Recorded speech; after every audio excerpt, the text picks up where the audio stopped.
and he drained his swimming pool, and he was building a ramjet in his swimming pool in Woodside. I got to hear some Corky Palmer stories. Let's hear it. You know, I would show up for a 2-day trip, and I'd have my rolling suitcase and a backpack, and he would just be at the airport just standing there with no bags. Like, Palmer, we're going to be there for 2 days, man. What's your plan? And he would just be like, oh, I've got it. It's my cargo shorts. And he would have like his toothbrush and a stick of deodorant in one of his cargo pockets. And he'd have like 2 days worth of clothes in his other cargo pocket. He's a huge gearhead. He loves cars. And when I told him that I really wanted to get an Aston Martin, he's like, Trey, there are only 2 cars that you should buy. Cars that run really well and American cars.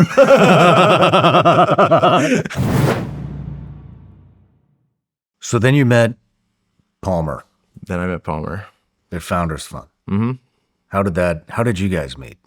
We were the first institutional investor in Oculus. So he had started this virtual reality company, ended up getting acquired by Meta for a couple $2 billion. And, you know, I think he was just on this path that he just thought, you know, I'm going to be the VR guy. Like, that's what I'm going to do for the rest of my life. But I also knew just from hanging out with him that he was really interested in national security. In fact, when he was right after Meta was acquired, he moved or got a house in Woodside, which is really close to Facebook's headquarters. And he drained his swimming pool, and he was building a ramjet in his swimming pool in Woodside. And so he and I had talked about that a couple of times. And when I had this idea for Anduril, he was the first person I went to. And I just said, like, hear me out. What if we started a next generation defense prime?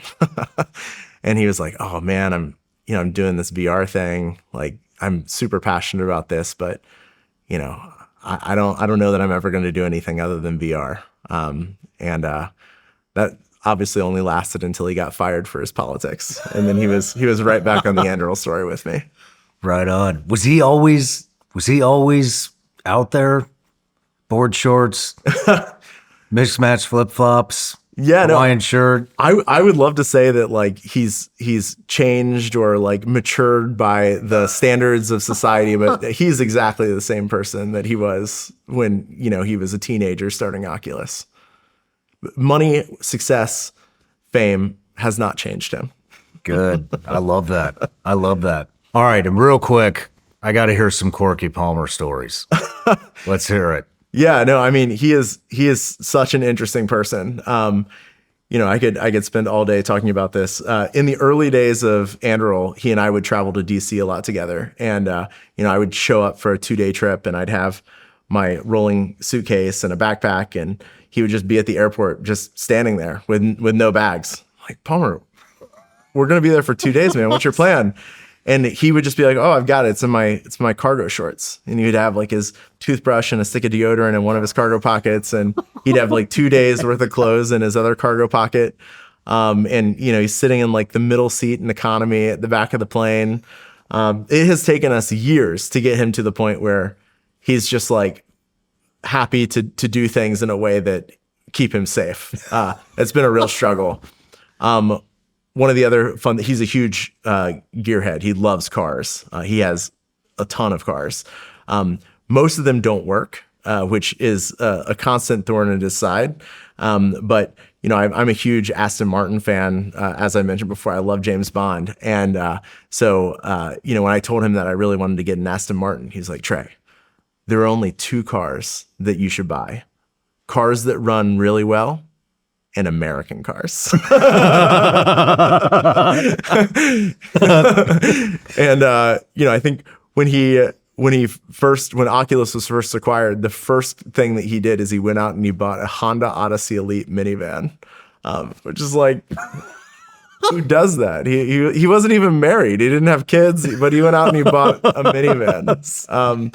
So yeah, he's always super, super entertaining. He's an animated character. There's no doubt about that. At his wedding, there was like this entire contingent of like Japanese anime people that like in the industry that were like Palmer, like zealots.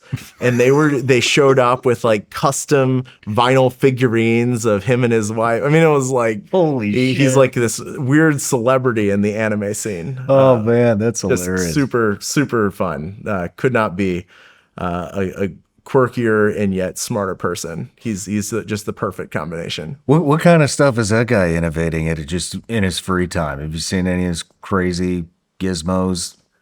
I mean, right now he is so focused on Soldier Born Compute, like building the helmet, that I think it's consuming like all of his creative energy. It's the perfect thing for him. It's 7 years into Anduril, he finally gets to return to his roots and work on the thing, giving our soldiers superpowers. And it has to just be the most fun for him of anything that we've done. That is pretty cool, man. That is pretty cool. So I got a quote from you here that says, you said the tech at your government desk was worse than what you had in your college dorm. What did you mean by that?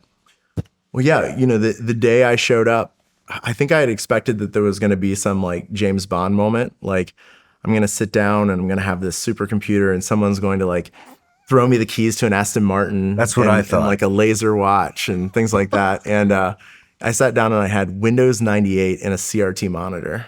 And I was in a cube with two other people who like didn't actually work. They just like talked about, local sports teams most of the day. And so, it was a crazy transition from believing that, I was going to walk into this incredible tech forward environment. And it turns out that it like I would do these, coffee break searches and stuff. Like that wasn't at all what I expected. Is that what inspired you to get into defense tech eventually? Yeah, it's really the Palantir story. Like, finding out that it wasn't that there weren't people that cared about this. It was that they didn't have a seat at the table. The standard way for getting software tooling historically, or at least post Cold War, has been, you put out an RFP and all the defense primes, they all bid on it. They present white papers. They say like how many heads it would take for them to write the code. And then they get hired on a cost plus basis where they're reimbursed for the hourly labor with some 7 to 12% margin attached to the top of it. And then they get their, special badges and they walk in every day and they sit at their desks and, they have no incentive to move fast because they get a margin on top of every hour that they work. And it would be crazy to believe that we're employing our best and brightest in these roles, especially like going into the 2000s. Our best and brightest, they can make a lot more money working at Google, bringing their dog to work, getting free food. Like, why are they going to go sit in the concrete basement in the DC area, getting crapped on by bureaucrats and just like punch card checking in, checking out for work? And that just seemed like the whole incentive structure was broken. And so I didn't do it because I was like, man, I really want to be like a tech entrepreneur. I did it because I thought it was the right thing for the country. That's cool to hear. That's cool to hear. What was the first product you guys wanted to develop at Anduril? Well, I mean, we have this pitch deck, like a very bad Google Slides deck that we use to recruit our first 12 hires. And one of the slides in that is like a list of things that we wanted to build. We didn't know which thing would be the first thing that we wanted to build, but we had this list. And it was kind of cool. Like earlier this year, I opened up the slide deck in my Google Drive, and it turns out that we've built like almost all of them. No kidding? Point. Yeah. And it wasn't like intentional, like, okay, let's go back to the deck and do the next one. It was just kind of organically how it unfolded. So really the first approach that we made is like, you have to build something that is going to be pretty fast. Like you have to be able to get it out into the field quickly. You don't want it to be a science project. And you want there to be a significant amount of political urgency around the thing that you're going to build, so that you can drive a different kind of decision-making rather than business as usual procurement policy. And so for us, that meant that we landed on Sentry Tower, which is now deployed not only at military bases, but also on the southwest border in the United States with border with Mexico. Obviously, in the first Trump administration, this was a big concern. Whether or not you have a border wall, you need to know what's going on. Mm-hmm. And so we built this autonomous Sentry Tower that was, completely off-grid, mobile, so you could pick it up and move it around. had, a solid state metamaterial radar, a infrared camera, optical camera, communications network, and it would just persistently look around itself and flag for the Customs and Border Patrol whenever something was crossing the border that they needed to take a look at. And then it would enable them to make a decision like, yes, that's something that we care about that we're going to go and take a look at. No, that's something that we expect to see. And over time, you train that model. And that has now grown into a massive program. We cover an enormous swath of the southwest border, and we're expanding constantly, delivering more towers to get more and more coverage on the border. But the important thing about that initial work is that all the lessons that we learned from that, the AI computer vision system, the operating system for surfacing tracks to the users of the platform, ended up being the exact same back end that we used for every subsequent product. And so it was kind of the AI brain was the real product. And then whether you made a Sentry tower that flies, which was our next product, which is called Ghost, to interceptor missiles, to submarines, to autonomous fighter planes, they all have that same operating system on the back end that we call Lattice. And so we're still getting amortized research and development out of the very first thing that we started building 8 years ago. Damn. Where did you guys come up with the list? It was just, sitting around with Palmer, Matt, Brian, and Joe, just, riffing on what we think would make sense for us to build, leveraging that combination of software and hardware. I'm honestly kind of surprised that we ended up doing almost exactly what we said that we were going to do at the very crazy. beginning. Do you have that slide with you by chance? I'd love to put that up. Yeah, I can show you the slide. Yeah, perfect. Mm-hmm. So what did come next? So the next product after the Sentry Tower was Ghost, which is just a flying version of the tower. It's a modular payload drone that could do autonomous identification, detection, and tracking of targets. And so you can kind of think about it as like a helicopter with a pilot, where you just tell it, hey, I want you to go and do this mission.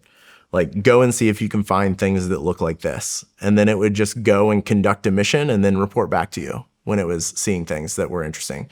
And these are now deployed all over the place. They're deployed with U.S. forces abroad. They're also deployed in Ukraine. So it's become kind of a core product line for us.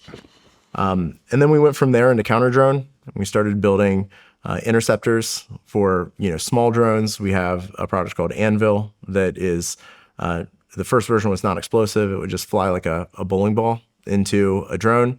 And then we've continued to level that up into Roadrunner, which is kind of like a reusable interceptor. Barracuda, which is like a missile, more like an interceptor cruise missile, and kind of expanding that out over time. But the goal is really like all domain. Like, you want to do, work in space, work in air, work on ground, work on the surface of the sea, subsea, and Palmer's new obsession is subterranean, which, not a lot of details that are shareable on that front yet. Damn. What are you guys doing in space? No matter where you're watching Shawn Ryan Show from, if you get anything out of this, please like, comment, subscribe, and most importantly, share this everywhere you possibly can. And if you're feeling extra generous, please leave us a review on Apple and Spotify podcasts.